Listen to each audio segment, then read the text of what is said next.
Assalamualaikum warahmatullahi wabarakatuh. Saya Humaira Febriani, NIM 1904030117. Saya dari Fakultas Teknik Jurusan Teknik Industri Universitas Sumatera Utara.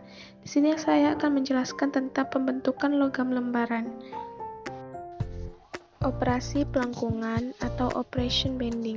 Proses lengkung merupakan proses pembebanan terhadap suatu bahan pada suatu titik di tengah-tengah dari bahan yang ditahan di atas dua tumpuan.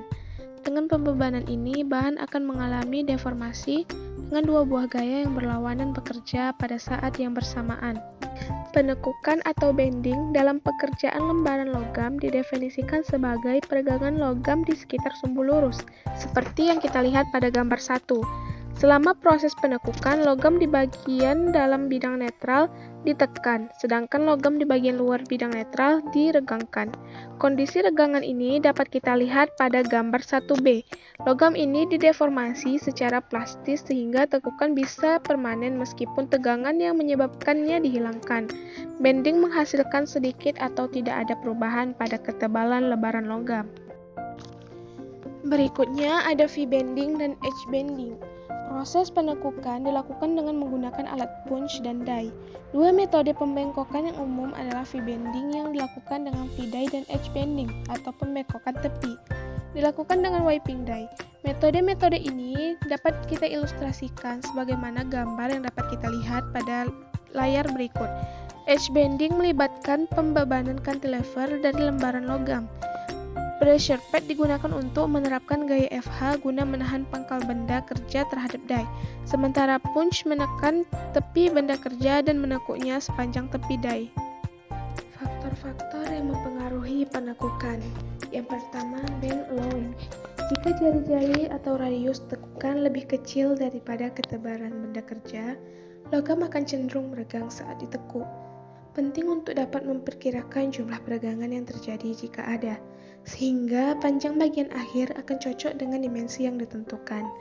Oleh karena itu, perlu menentukan panjang sumbu netral sebelum penekukan dengan memperhitungkan peregangan yang terjadi. Panjang ini disebut dengan bend allowance. Yang kedua ada spring back atau melenting kembali. Ketika tekanan tekuk dihilangkan pada akhir deformasi, energi elastis tetap berada di bagian yang tertekuk dan menyebabkan sebagian pulih menuju kepada bentuk aslinya. Pemulihan elastis ini disebut dengan spring back, yang dapat didefinisikan sebagai peningkatan sudut benda kerja yang ditekuk terhadap sudut alat pembentuk die setelah alat itu tersebut dilepas. Kemudian ada proses bending yang terdiri dari 8 proses, yang diantaranya ada proses break bending, draw bending, angel bending, roll bending. Dan keempatnya lagi ada forming, straightening, seaming, dan framing. Kemudian ada penarikan atau drawing. Penarikan adalah operasi pembentukan logam lembaran yang digunakan untuk membuat bentuk cawan atau cup shape, bentuk kotak atau box shape, bentuk kurva yang kompleks atau bentuk berlubang. Penarikan dilakukan dengan menempatkan blank logam lembaran di atas die dan kemudian ke dalam cetakan dengan sebuah punch. Kemudian operasi pembentukan lembaran logam lainnya terdapat operasi yang dilakukan dengan menggunakan perkakas logam dan operasi yang dilakukan dengan perkakas karet fleksibel. Die dan penekan untuk proses pembentukan atau pemotongan logam lembaran. Komponen stamping die untuk melakukan operasi blanking sederhana dapat kita lihat pada gambar yang terdapat pada layar. Kemudian ada jenis-jenis stamping die. Yang pertama ada compound die, yang kedua ada combination die, dan yang ketiga ada progressive die. Kemudian untuk berikutnya pada operasi pelengkungan dan operasi penarikan akan saya tampilkan pada video yang akan diputar berikut ini. Berikut ini adalah video proses pelengkungan pada logam lembaran.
Dan berikut ini adalah proses drawing atau penarikan.